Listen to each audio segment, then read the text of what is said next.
Here are the tools I use to rewrite my mind. Anytime I'm in the place of doing one thing and thinking about something else, I instantly see myself cutting that thought stream in half. And that is off on its own. It's its own entity. And I remember every thought is its own entity.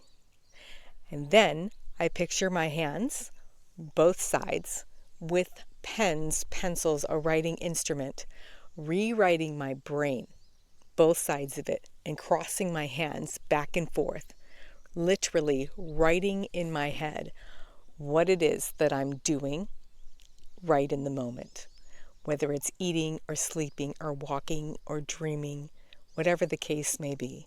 If I'm filming a video, I am writing in my head, filming a video. Pay attention to the screen.